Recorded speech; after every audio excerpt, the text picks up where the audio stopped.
où nous avons reçu les éminents serviteurs de Dieu de l'église primitive originale d'Adonai Yehoshua HaMashiach. C'est ça, frère?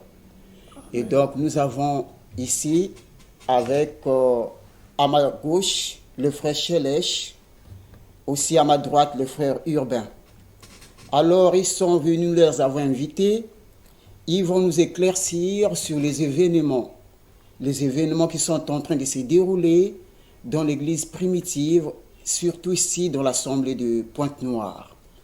Nous avons appris que le frère Aquilas, c'est lui qui était responsable de l'église primitive ici à Pointe-Noire, a cédé la foi, il a fait naufrage. Voilà la raison pour laquelle nous avons voulu faire appel à ces éminents serviteurs de Dieu pour nous éclaircir, ce qui prouve que le frère Aquilas ne fait plus marche avec vous. Et pourquoi? Parce que nous aurons appris que là, dans son église, là-bas à Obambi, il continue le culte. Mais de l'autre côté, nous voyons que vous dites que non, il est tombé, il a abandonné la foi. Voilà, c'est ce que les deux serviteurs de Dieu vont nous éclaircir. Bonjour le frère Urbain. Bonjour. Oui, bonjour le frère Shelesh. Bonjour mon cher frère. La première des questions, je m'en vais poser la question à frère Urbain. Est-ce que pouvez-vous nous parler sur l'historique de frère Aquilas? Est-ce qu'il a commencé à prêcher seulement ici, à Pointe-Noire, ou il provenait de quelque part et que peut-être quelqu'un qui l'aurait dû envoyer ici à Pointe-Noire? Merci, mon très cher frère, pour cette question. Je m'en vais aller droit au but. Le frère Aquilas Moya, il était d'abord, premièrement, un pasteur tonériste dans l'assemblée de Bethléem Tabernacle à Sibiti, au quartier numéro 5, là où on l'appelait même le petit Branham, parce qu'il s'habillait comme le frère Branham. Répétons en ce temps-là aussi les choses comme Branham l'a dit, mais ancré dans les enseignements des tonnéristes qui ne sont pas scripturels. Voilà pourquoi un jour l'homme de Dieu, notre frère Pierre Casse, notre évêque, en passant pour son voyage, il partait au Gabon. C'est comme ça qu'il a cherché l'église là où on prêche le message. Et c'est comme ça que le frère Pierre Casse est allé dans cette église là où il n'y avait qu'une seule église en ce temps-là. Et le pasteur qui était sur la chaire en train de prêcher, c'était le frère Aquilas Moya, qui est en train de bombarder les tonnerres qui ne sont pas scripturels. Mais le frère Pierre Casse était dans l'assemblée, accompagné par son collaborateur, un autre frère. Alors le frère là voulait déjà riposter. Le frère Pierre lui a dit non, laisse d'abord que le frère parle. C'est à la fin que le frère Pierre Casse est allé maintenant parler au frère Aquilas pour lui lire dans l'ouverture des sceaux, pour lui montrer que les 7 tonnerres ne sont pas révélés. Le 7e sceau est ouvert, mais ce n'est pas révélé. Alors, il y a eu un peu de résistance entre le frère Aquilas et le frère Pierre. C'est comme ça qu'ils ont demandé que le débat devait être rapporté pour le jour à venir, c'est-à-dire le lendemain. Lorsque ils se sont croisés, alors le frère Pierre Casse a montré clairement dans l'ouverture des sceaux que les 7 tonnerres ne sont pas ni écrits dans la Bible, ni révélés. Ce qui retient le secret du 7e sceau, ce sont les 7 tonnerres. Et c'est comme ça que les gens ou les frères qui étaient dans Bethléem Tabernacle, ils ont écouté cela. Alors c'est comme ça que le frère Pierre a pu gagner le frère Aquilas Moya, le point c'était premièrement sur le sept tonnerres. Et c'est comme ça que lorsque le frère Aquilas est sorti des tonnerres, alors c'est là où est naquit l'église primitive au Congo-Brazzaville, à commencer par Sibiti, avec le premier pionnier de frère Pierre Casse au Congo-Brazzaville, notre frère, c'était le frère Aquilas Moya. Plus tard, l'église s'est multipliée. Les frères sont partis par-ci, par-là, jusqu'à ce que nous avons aujourd'hui beaucoup des assemblées et des églises. Le frère Aquilas Moya, depuis Sibiti, il a pris la décision d'aller aussi évangéliser là-bas au Cameroun. Il nous a laissé, moi personnellement, le frère Urbain, j'étais dans l'assemblée. Il a laissé l'assemblée là où il était pasteur à Sibiti, entre les mains de frère David Essier. Et lui-même, le frère Aquilas Moya, est parti donc au Cameroun. Arrivé au Cameroun, il n'a pas pu ouvrir une assemblée. Il est revenu parce qu'il avait eu un marché que lui devait acheter la ferraille de notre société ici à Pointe-Noire, CFCO. Donc c'était lui qui devait être la toute première personne à acheter la ferraille ici. Et c'est comme ça que lui, il a laissé le Cameroun pour revenir ici à Pointe-Noire. Arrivé ici à Pointe-Noire, il avait déjà notre assemblée ici dirigée par le pasteur Abiaou. Son collaborateur, c'était notre frère Otiniel Tati Makaya. Et c'est comme ça que l'église ici à Pointe-Noire avait déjà des problèmes en ce temps-là. Lui étant que le doyen ou bien l'ancien parmi les frères qui étaient ici à Pointe-Noire, c'est comme ça que le frère Otiniel lui a dit, nous avons des problèmes ici, puisque tu es arrivé, tu ne dois pas passer, tu ne dois pas partir sans pourtant que ce problème soit arrangé. Et c'est comme ça que lorsqu'il est resté ici à Pointe-Noire, alors l'église est divisée. On a laissé donc Abiaou.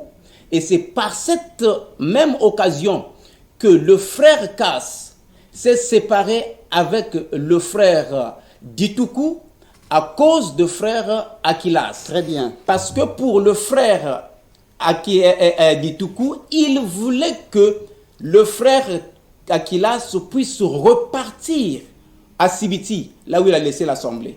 Et c'est au frère Pierre de dire, non, mais lui, il peut aussi rester ici, parce que lui, étant que l'ancien, il peut aussi diriger les frères. Et c'est comme ça que le frère Ditoukou dit au frère Pierre, mais moi à Brazzaville, c'est toi qui m'as envoyé. Et le frère Pierre aussi de dire, mais le frère Aquilas ici à Pointe-Noire, c'est Dieu qui l'a envoyé. Donc c'est comme ça qu'il y a eu d'abord la première division en 2002 entre Abiaou et le frère Tati Makaya, accompagné par le frère Aquilas Moya. Très bien, frère Urbain, vous avez tellement parlé de long et en large, et nous avons compris que donc il vivait d'abord à Sibiti, là où il a commencé, mais sous le mandat de qui il s'est établi pasteur ici, bien qu'il aurait remplacé le frère Abiaou. Frère Chelech. Ok, merci beaucoup mon cher frère, mais c'est sous le mandat de notre très cher frère Caspierre, notre évêque général. C'est lui d'abord, comme le frère venait de nous relater un peu le briefing de l'historique, comment a commencé l'église primitive au Congo-Brazzaville. Le frère Casse l'a prêché, l'a pris dans la fausse doctrine de cette tonnerre. Lui a montré la vérité, c'est-à-dire la révélation que le Seigneur a donnée par son serviteur, le prophète William Marion Branham. Concernant les sept tonnerres ne sont pas révélés. C'est autrement par rapport à ce que les tonnerristes disent. C'est une fausse doctrine, et lui, le frère Aquilas, il était dans cette doctrine. Cette fausse doctrine, seulement il n'est pas reconnaissant du bien que le Seigneur a fait pour lui. Parce que si aujourd'hui il est pasteur là, il a été pasteur ici, renommé au Congo-Brazzaville, mais c'est venu par le ministère de l'homme qu'il a rejeté, qui est Caspierre. Donc il vient de rejeter Il Frère vient Casse. de rejeter le frère Caspierre. Est-ce- Il a montré les Écritures, il a compris et il a pris position. C'est là où il est sorti de cette fausse église, la petite Bethléem, à l'époque, là-bas à Sibiti. Et il était co-pasteur, parce que chez les tonnéristes, quand tu n'es pas marié, tu ne peux pas être pasteur. Et voilà pourquoi un diacre de l'église des tonnéristes était venu à Brazzaville, affecté par l'État. Le frère Bati, il est mort. Alors, lui, il a succédé, donc il a chuté au deuxième rang. Et c'est lui qu'on a placé comme pasteur désormais de la petite Bethléem de Sibiti. Très bien, donc allons droit au but. Donc vous voulez dire qu'actuellement le frère Aquilas n'est plus avec vous, donc il a abandonné la doctrine des frères Casse. Oui, par Est-ce rapport à que, l'écriture, voilà, par rapport à quelle écriture de la Bible et par rapport à quelle citation des frères Branham qui prouve que non, le frère Aquilas, en abandonnant le frère Casse, alors là, il a fait naufrage. Par rapport à quelle écriture de la Bible et par rapport à quelle déclaration du prophète j'ai Branham? ici l'écriture de 1 Jean chapitre 2, Oui, le verset 18 et 19. J'ai un problème de vue, vous donc pouvez lire. je vais vous aider. Là où ça montre, à la première église, il y avait un groupe qui était sorti. Mais ces groupes-là sont appelés des antichrists. Très bien, donc je vais vous aider au verset 18. Oui. Petits enfants, c'est la dernière heure. Voilà. Vous aviez appris que l'antichrist vient. Mm. Or, déjà, maintenant, il y a plusieurs antichrists. Ouais. Par là, nous reconnaissons que c'est la dernière heure. Ils sont sortis du milieu de nous, mais ils n'étaient pas des nôtres. Car s'ils avaient été des nôtres, ils seraient restés avec nous. Mais cela est arrivé afin qu'il soit bien clair que tous ne sont pas des nôtres. Voilà. Vous voyez, cette écriture, j'ai pris ça pour montrer que ce qui se passe aujourd'hui, ça a été dans l'église du Seigneur au début. Donc, ces frères qui sont sortis, c'était des antichrists. Comme le frère qui s'est séparé, s'est sorti par la rébellion. Il s'est rébellé contre son père qui a prêché la parole. D'abord, on l'a trouvé en fragant de lit sur des faits tels que il usurpait l'autorité de l'évêque général en s'établissant au Congo-Brazzaville comme l'évêque national. Alors, par contre, d'après l'enseignement du frère Branham, sur ses rangées du côté de Yeshua, il dit que cela, alors, est revenu, a été rétabli par rapport à Joël chapitre 2. Donc, il s'est opposé, Il s'est opposé à ce système-là. à ce système-là. Parce qu'il a fait un audio montrant qu'il n'est plus avec le frère Casse. Il dit encore qu'il a étudié le système du frère Casse. Or, c'est ce système-là qu'il prêchait. Mais il n'a pas condamné ça sur base des Écritures, Le système du quartier du général. quartier général. Il n'a pas condamné ça sur base d'Écriture. Et le frère Branham a dit comme ceci sur ce système-là. Si nous pouvons prendre Nombre chapitre 18, vous allez voir que le frère Branham se réfère à Nombre, et plutôt à Exode chapitre 18. Quand Moïse, n'est-ce pas, était en train de juger le peuple, il était fatigué du matin au soir. Son beau-père lui a donné un conseil. Non, tu es fatigué, ça va te fatiguer. Établis donc des gens qui vont prendre les responsabilités inférieures. Et lorsque quelque chose ne marchera pas, et ils viendront directement à toi. Donc toi, tu dois trancher des problèmes importants. Et Moïse a écouté le conseil. Il a établi le chef de 1000, le chef de 100, le chef de 10, ainsi de suite.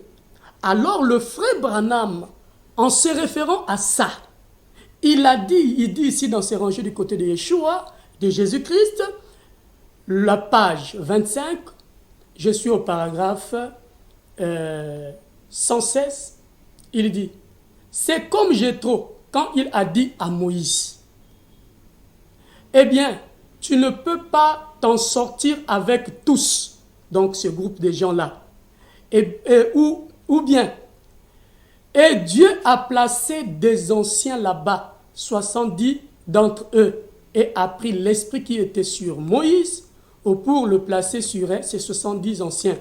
Et ceux-ci prophétisent et prophétisèrent. Et cela n'a pas affaibli Moïse le moins du monde. Cela l'a fortifié. Il avait juste autant de prophéties en lui qu'il en avait avant qu'on lui parle, qu'on lui prélève l'esprit de prophétie. Voyez-vous, il n'a fait que séparer avant qu'on lui prélève l'esprit. Je descends un peu en bas pour aller vite.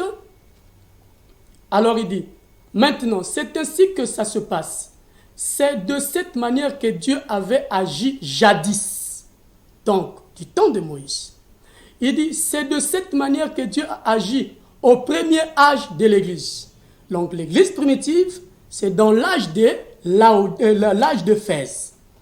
Maintenant, il dit, et je crois que c'est de cette manière que Dieu veut que nous le fassions aujourd'hui. C'est juste, ainsi faisons cela. N'en parlez pas seulement, mais faites-le, c'est tout. Nous pouvons faire cela par la grâce de Dieu. Ne croyez-vous pas cela?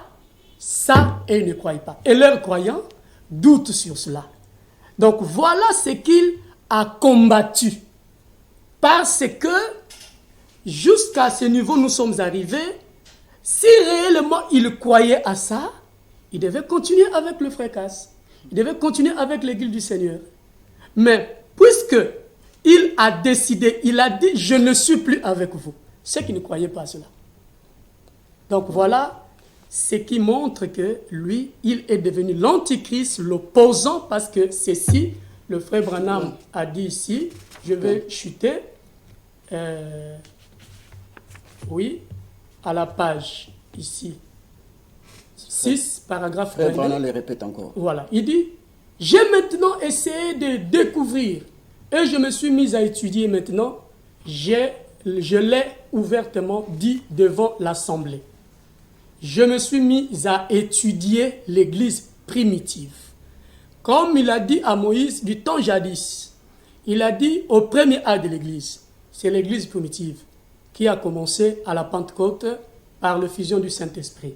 Maintenant, le frère Branham s'est mis à étudier cette Église-là.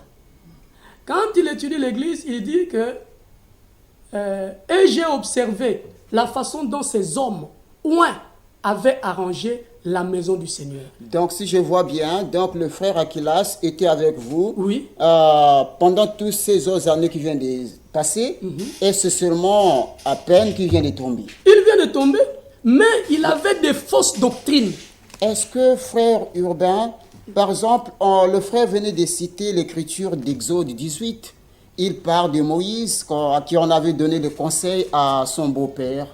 Mais est-ce qu'il se peut que le frère Aquilas ait raison du fait que peut-être vous placez Moïse au même point d'égalité que frère Casse, dans ces contextes-là, comme Moïse était prophète, alors que le frère Casse n'est pas prophète? Alors c'est sur quelle base que vous prenez frère Casse, essayant de le mettre sous le même diapason que Moïse? C'est dans quel contexte, frère Hubert?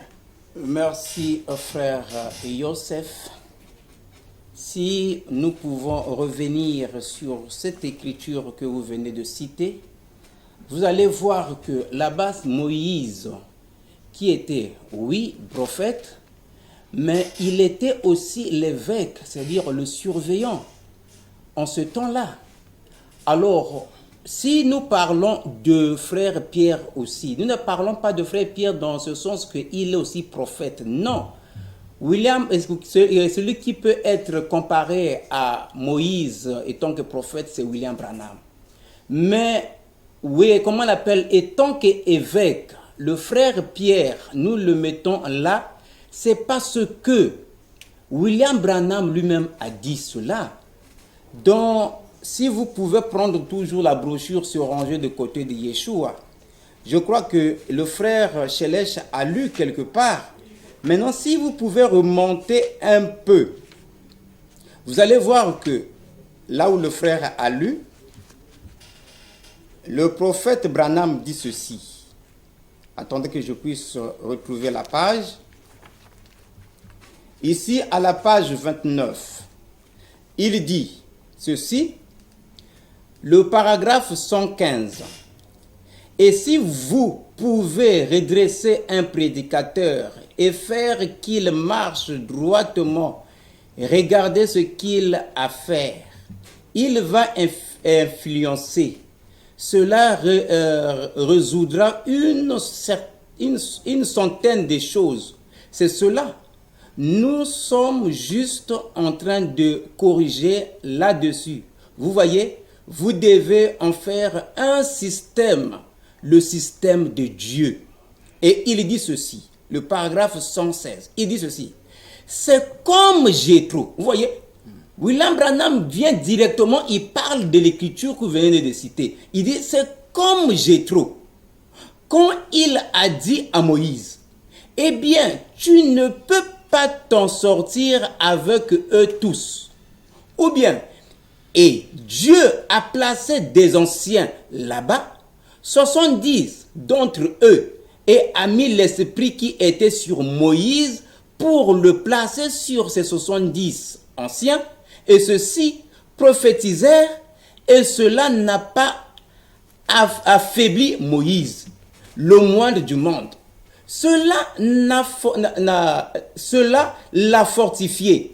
Il avait juste autant de prophéties en lui qu'il en avait avant qu'on lui prélève l'esprit de prophétie. Voyez-vous, il n'a fait que séparer.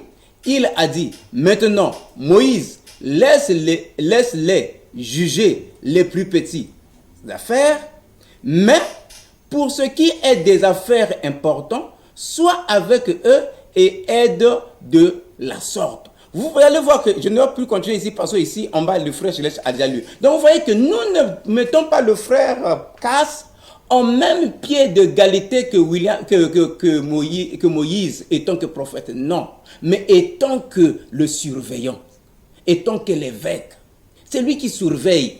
C'est ça que le frère Aquilas ne veut pas. S'il est tombé sur ce point-là, il ne voulait pas seulement qu'il soit vraiment contrôlé par l'évêque. Tel que l'a dit le frère Chelech. Écoutez un peu l'écriture qu'il a lue. J'aimerais prendre cette même écriture, mais je descends un peu en bas, au verset 24. Il dit ceci. Pour vous, ce que vous avez entendu dès le commencement doit demeurer en vous. Si ce que vous avez entendu dès le commencement demeure en vous, vous demeurez vous aussi dans le Fils et dans le Père. Frère, mais le frère Aquilas, il a fait semblant de nous enseigner se ranger de côté de Yeshua. De même dans ma brochure aussi, j'ai vu les citations dont il lisait. J'ai même noté son nom, là où il a lu. Je peux vous montrer, ça y est là. Pasteur Aquilas. Ça c'est lui qui lisait. Mais aujourd'hui, qu'est-ce que cela est arrivé? Il s'est opposé à son père qui lui a enseigné la parole. Alors qu'est-ce qu'on peut faire avec une telle personne? C'est de l'abandonner. Regardez ce que William Branham dit, frère, peut-être pour vous laisser la parole, pour ne pas peut-être chercher à s'accaparer de la parole. Dans la brochure ou bien l'enseignement que le frère Aquilas a aimé tant, mariage et divorce. Écoutez ce que le prophète Branham dit. À la page 17, au paragraphe 74, il dit ceci. Maintenant, écoutez bien ceci. Comprenez-vous cela? Une seule interruption gâte le programme tout entier. Mais tandis que les êtres humains marchaient dans la continuité avec Dieu, comme le frère Atlas marchait avec le frère Cass, parce que c'est l'ordre de Dieu. Il ne peut pas tenir tête compte avec le frère Pierre pour faire débat sur ce point-là. Il ne pourra pas aussi s'en sortir. Il continue. Il dit, et ici il dit, il continue avec Dieu, un homme et une femme. Cette femme pécha. Cela fit sortir le programme terrestre tout entier de la continuité avec Dieu. Je continue. C'est pourquoi une seule parole ajoutée à ce livre. Quel livre? Mais la Bible. Le frère Chelech vient de nous lire dans ce rangé de côté de Jésus-Christ que ça, William Branham a étudié l'église primitive, c'est le système de Dieu que lui, il vient de rejeter. C'est ça qui montre qu'il est tombé là, KO. Regardez ce que le prophète Branham dit.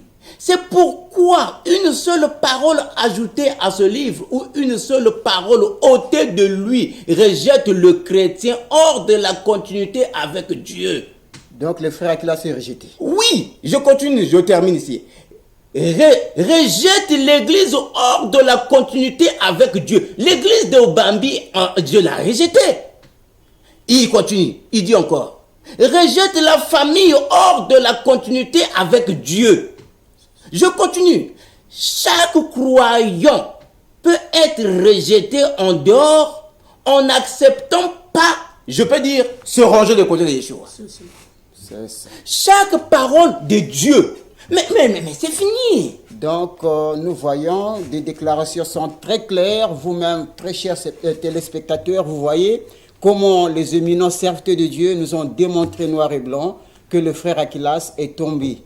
Il est tombé, d'après la lecture faite par les deux frères, c'est sur le côté là, le point là, se ranger du côté de Yeshua, du côté de Jésus-Christ. Il a abandonné l'homme qui lui avait enseigné, et alors là, du coup, il n'est plus dans le fil d'idées, dans la conduite de l'esprit. C'est bien ça, frère Urbain? Mais très très bien. Il ne marche plus avec le Seigneur parce que le salut aujourd'hui, c'est d'abord, premièrement, reconnaître d'abord l'homme que Dieu a mandaté dans votre temps. Mais le frère Akilas ne me dira pas le contraire. Que l'homme de Dieu de notre ère, c'est William Marion Branham. Mais il est mort. Mais qui a pris la relève? C'est Howard Frank. Mais pendant que Howard Frank s'est opposé lui aussi contre le mariage et le divorce, la révélation donnée par Dieu à son serviteur William Branham, il est tombé. Mais il faut qu'il y ait un témoin sur la face de la terre. Mais qui a pris la relève? Mais c'est notre précieux frère, notre frère Pierre Casse. Le frère Akilas connaît cela. Il a enseigné cela ici. Voilà pourquoi je m'en vais vous dire que le frère Akilas pouvait dire quelque chose, mais il ne croyait pas. Donc, il ne vivait pas même ce qu'il croyait, ce qu'il prêchait. Or, William Branham dit, dans cette prédication, la religion de Jézabel, à la page 2, au paragraphe 5, je m'en vais vous lire ça vite pour laisser la place aux frères. Il faut vivre les choses dont vous parlez. Si vous ne les vivez pas vous-même, comment voulez-vous que quelqu'un d'autre les vive? Mais ça, il fallait que le frère Akilas commence d'abord à vivre, se ranger de côté de Yeshua. Le système qui a mis même à terre tous les tonneristes, il est reparti là où il était. Parce que les tonneristes aussi ne croient pas se ranger de côté de Yeshua. Comme lui. Et il continue ici. Il dit, donc, vous êtes des lettres écrites, lues de tous les hommes. Alors soyez toujours honnêtes, justes, fidèles. Dites la vérité. Peu importe combien fâcheuses peuvent être les conséquences, dites la vérité quand même. Voilà pourquoi nous sommes venus dire la vérité aujourd'hui à la télévision, ici à TPT+, pour montrer que ici à Pointe-Noire, le frère Akilas Moya est tombé. Très bien. Donc le frère Akilas Moya est tombé parce que, d'après ce que nous avons appris, le frère Chelèche, qu'on lui avait donné une sanction de 2 ans, c'est ça? Par l'évêque général. Et donc, lui, et pourtant, à Kinshasa, il avait accepté la sanction. Mais comment, quand il est revenu ici, d'après les informations que nous avons reçues, l'évêque général a envoyé des missionnaires, c'est ça? Et après que lui aurait reçu la sanction. Mais quand les missionnaires sont arrivés, alors lui, il a profité de chasser le missionnaire juste pour se débarrasser de cette sanction, bien comment, frère Chelèche? Oui, c'était pour s'en débarrasser de cette sanction. C'est ça qu'on appelle la rébellion. La rébellion sommeillait dans son cœur. Seulement, le temps marqué par le Seigneur l'a dévoilé.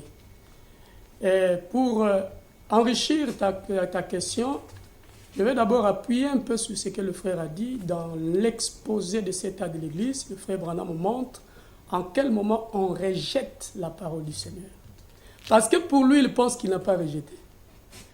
Mais je crois, lui, il prêchait ce message démontrant que le rejet de la parole, comme le frère Branham dit, le diable, pendant cette parole, fera de cette parole que ce soit 99,99%.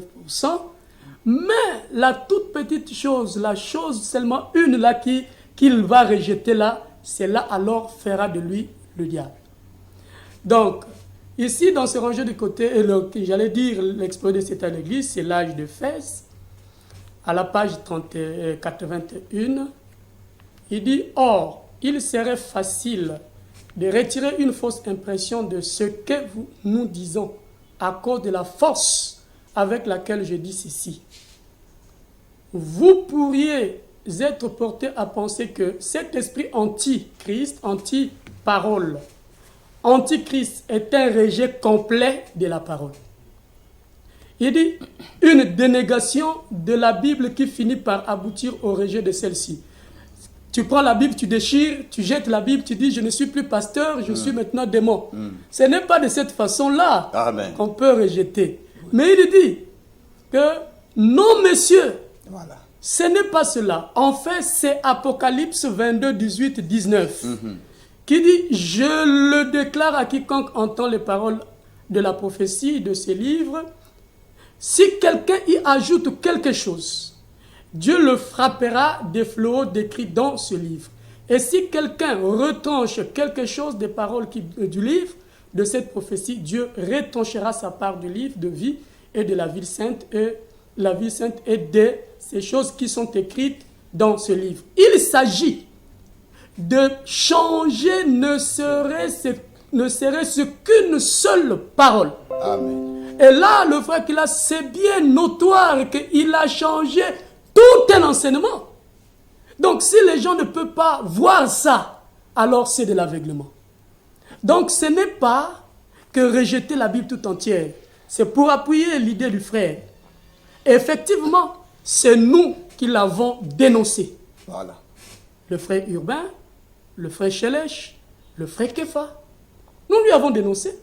Et ça lui a coûté cher. Il fallait qu'il se rende donc au quartier général. Mais pour ton information, il était parti au quartier général parce qu'on lui avait conseillé. Mais sinon, il avait déjà engagé la rébellion pour se séparer avec le frère Casse. Oh. Et il est arrivé là-bas, on lui a prouvé ses erreurs. Alors, il a fait semblant de s'humilier, de demander pardon, de pleurer. Et quand il est revenu, mais comme la Bible dit, il y a ceux qui annoncent l'évangile pour leur propre ventre. Donc lui, il prêchait l'évangile pour son ventre. Parce que c'est parmi les greffes qui lui est infligé. Parce qu'il traitait mal ses collaborateurs. Parce que nous sommes sur le plateau, il faudrait qu'on dise des choses clairement. Donc, pour que les gens, pour que les gens se puissent être bien informés. Il s'agit de quoi? Qu'est-ce qui s'est passé? Il pouvait recevoir l'argent des frères et puis il bouffe ça. Et les filles d'autrui, il fait des choses avec ces filles-là. Alors, toutes ces choses-là, ça lui a coûté cher. Donc, c'est ce qui lui a causé la Ça sanction. lui a coûté cher. Alors, regarde ce que le frère a lu là-bas pour montrer que le frère Branham dit, dans chacune de ces églises, il laissait quelqu'un qui était juste. Un homme qui était digne de confiance. Mais on lui reproche dans beaucoup de choses. Dans le quartier Obambi, sa maison, c'est la guerre à toute fois avec ses femmes, dans la rue. Mais frère, je ne vous coupe pas la parole, mais pourtant il croit la parole, il croit la polygamie sur le fait qu'un homme pouvait épouser beaucoup de femmes, mais comment pouvait-il se faire qu'il vive encore dans la débauche? Bon, c'est pour montrer que, en fait, même si tu peux avoir plus d'une femme, cela ne peut pas terminer la débauche. Le problème, il faut naître de nouveau. Parce que la Bible dit, en Christ, nous sommes devenus une nouvelle créature. Et les choses anciennes sont passées, voici toutes choses sont devenues nouvelles. Donc on peut être un polygame mais sans être né de Mais nouveau. tu peux être un polygame sans être né de nouveau. Tu peux être pasteur sans être né de nouveau, comme Judas. Mais Judas n'était pas né de nouveau, mais il était un apôtre. Il a prêché l'évangile, il a dit même quand ils sont allés chasser les démons, guérir les malades, il est revenu, il a dit au Seigneur Jésus-Christ, vraiment, même les démons nous sont soumis à nous, à ton nom. On a chassé les démons. Mais plus tard, il a trahi le Seigneur. À Pointe-Noire, au Congo-Brazzaville, dans le monde entier, dans l'église primitive, le frère Aquilas a trahi le Seigneur Jésus-Christ, qui est la parole de l'air. Très bien.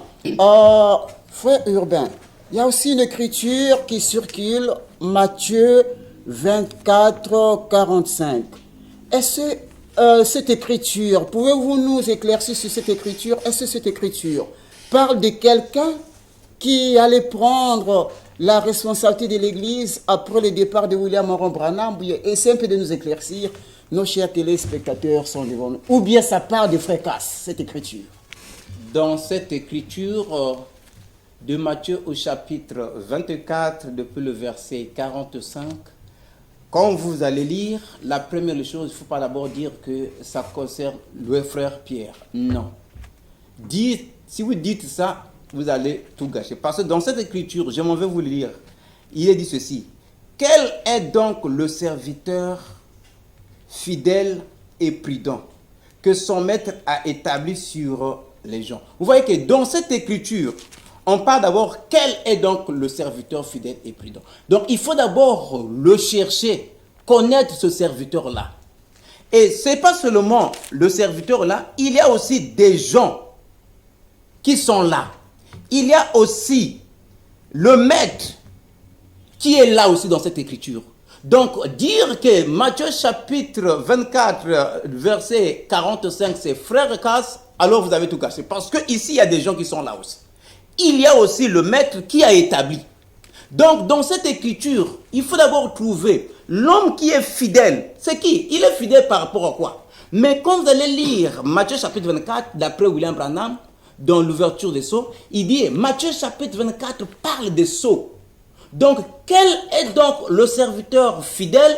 Il est fidèle en quoi? Mais celui qui répète mot à mot les sceaux, comme cela est écrit dans la Bible. Et cet homme-là, si vous l'avez trouvé, voilà pour me poser la question. Quel est donc c'est une question. C'est une question. Si vous allez voir.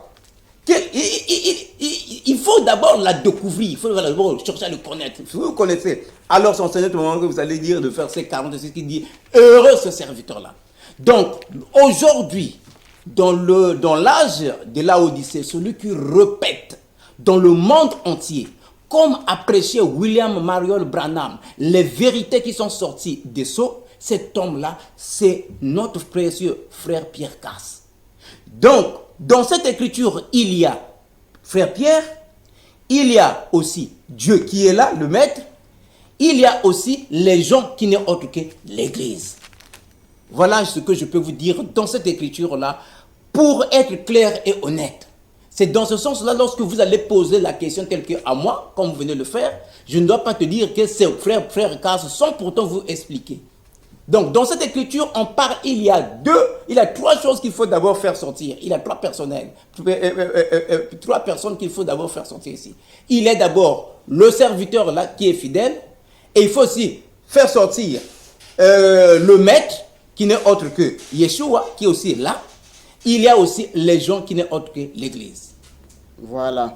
Donc, frère Chelay, c'est une question très capitale, si je vois bien. Mais effectivement, voilà, c'est une donc question très pour capitale, trouver cette personne-là qu'on cherche ici, comment faire pour les retrouver?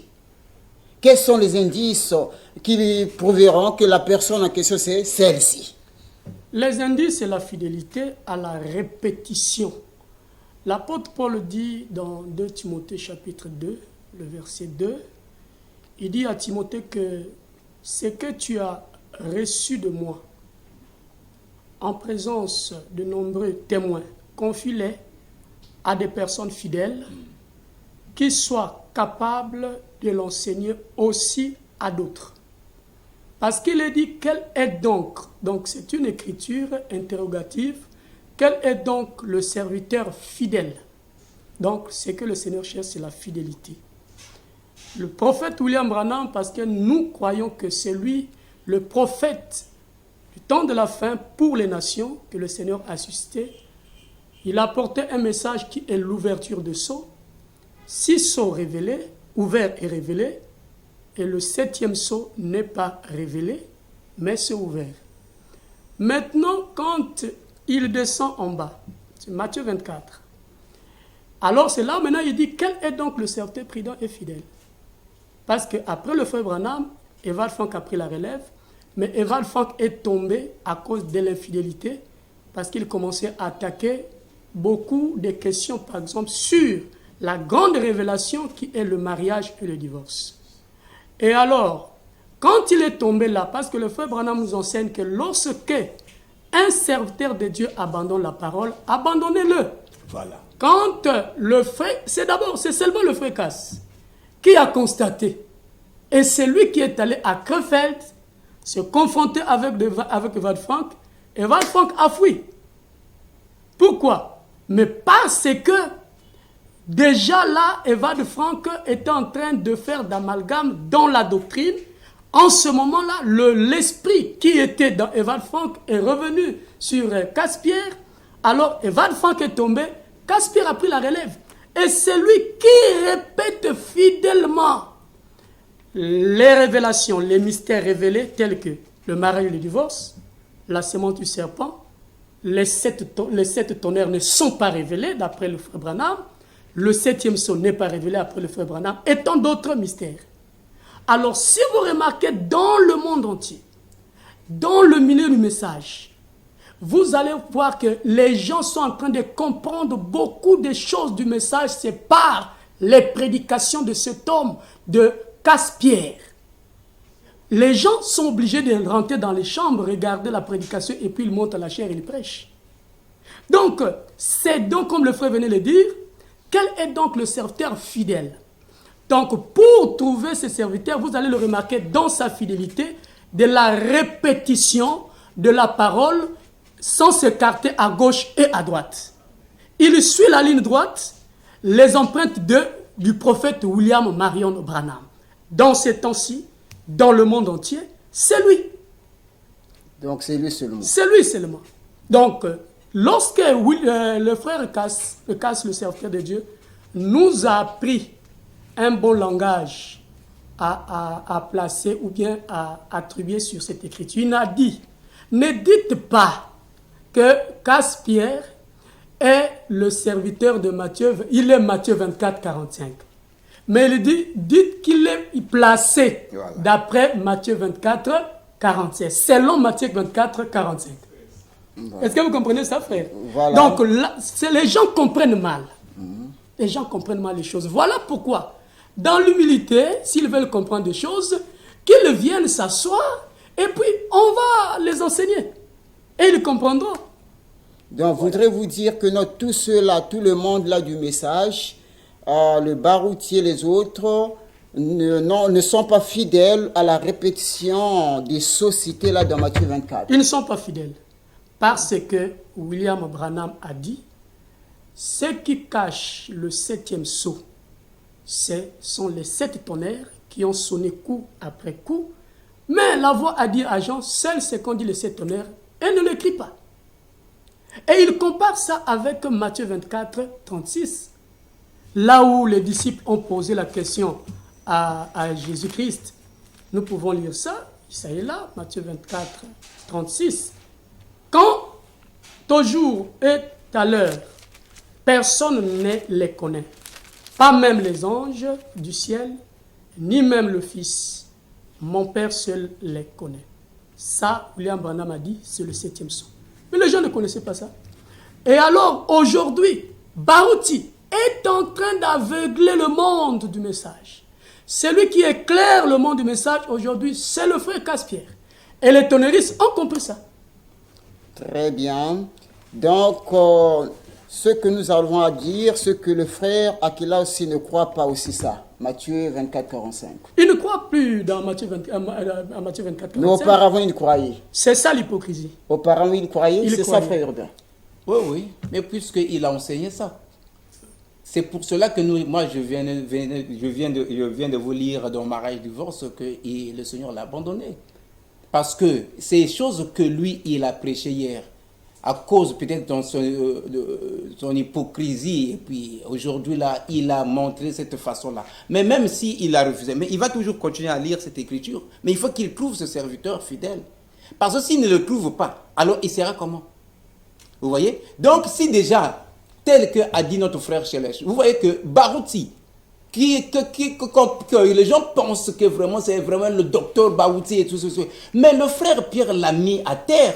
Même le frère Kefa qui passe souvent ici à la télévision est allé dans Barouti Tabernacle. Il a parlé avec Barouti. Barouti a fui.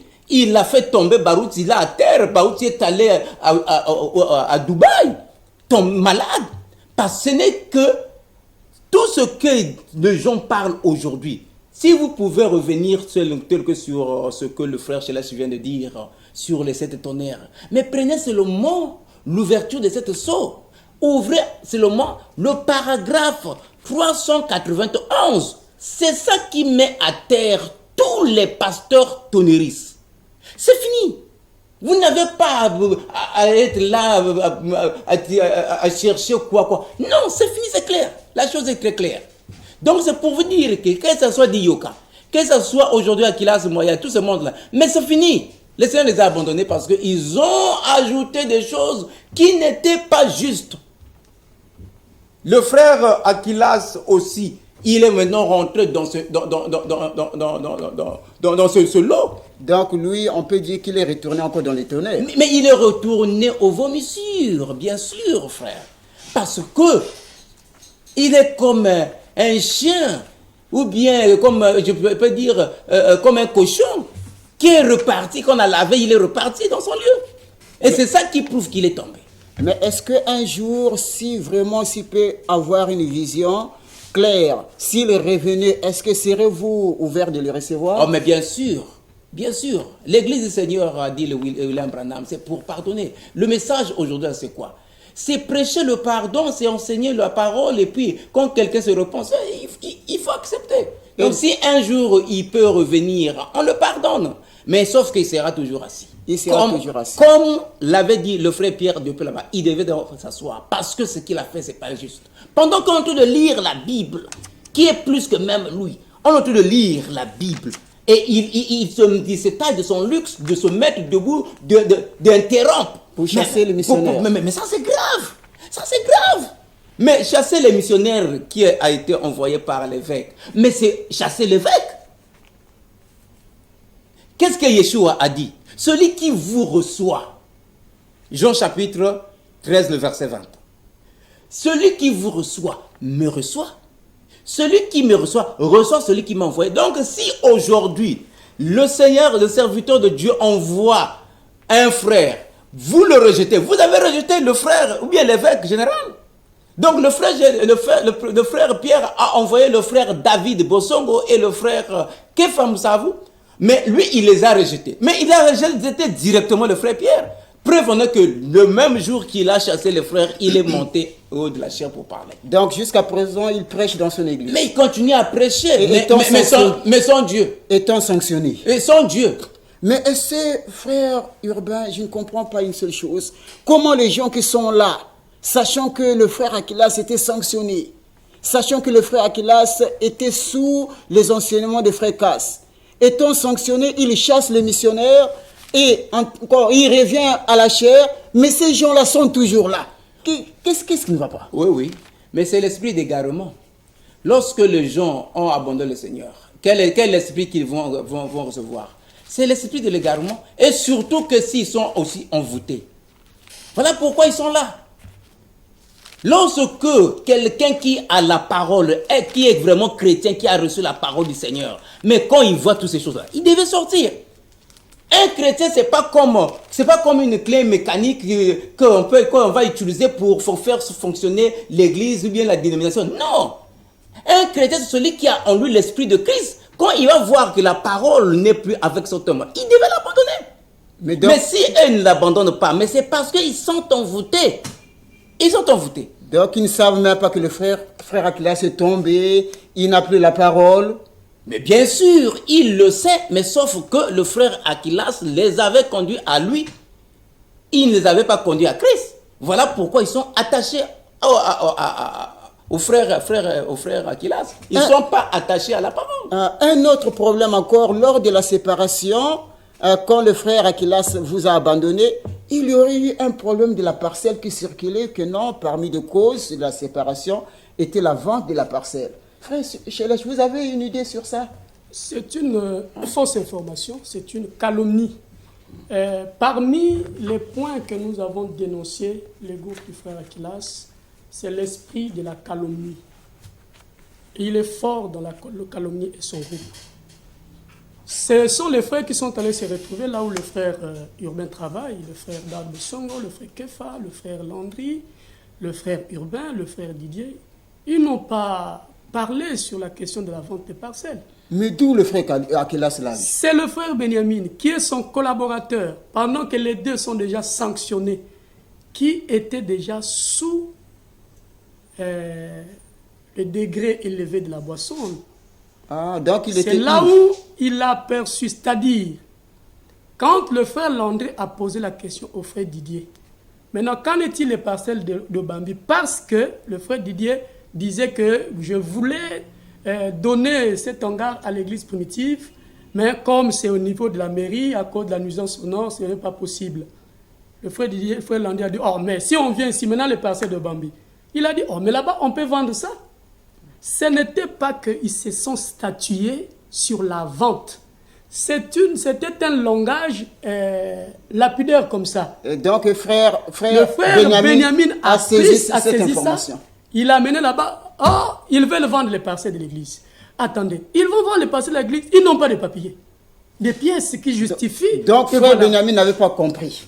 Non, il connaît. Il connaît. C'est leur esprit de la calomnie. C'est-à-dire accuser les serviteurs de Dieu, salir les serviteurs de Dieu, mais parce qu'ils ont préparé le coup à la veille. Le samedi, après la conférence, lorsque le frère Casse a dit, désormais le frère Darbo Songo devient pasteur à Pointe-Noire, c'est là où il a pleuré. Il a appelé ses collaborateurs pour jouer un coup d'État. Voilà, c'est ça la politique. Les politiciens sont comme ça. Ils se sont entendus la nuit. Le dimanche matin, avant le culte, il fallait chasser les frères. Ce qu'il a donné comme raison, c'était seulement des astuces. Mais sinon, la vérité en est que c'est à cause de son poste du pastorat, parce qu'on avait remplacé notre personne.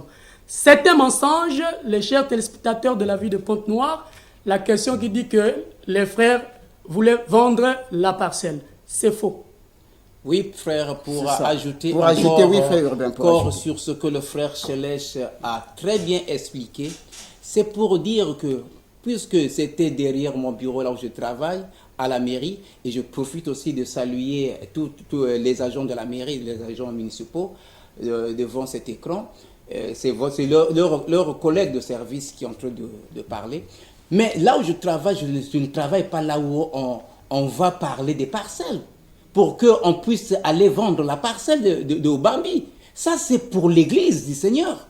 Ça, c'est pas pour blaguer avec, comme ils sont en train de penser. Comme a dit le frère Chelech, le frère Benjamin, mais pourquoi je sais que leur particularité, c'est le mensonge. Leur particularité, que ce soit le frère Aquilas, que ce soit Benjamin Kaba Michel, mais c'est le mensonge. Mais ils sont vraiment des menteurs. Comment il peut aller dire des choses comme ça? Pendant ce temps, ils mangeaient, ils buvaient avec nous et qu'on les avait invités là. C'était que pour manger, pour boire. Ce n'était pas pour aller vendre la parcelle. Une petite précision, frère Urbain.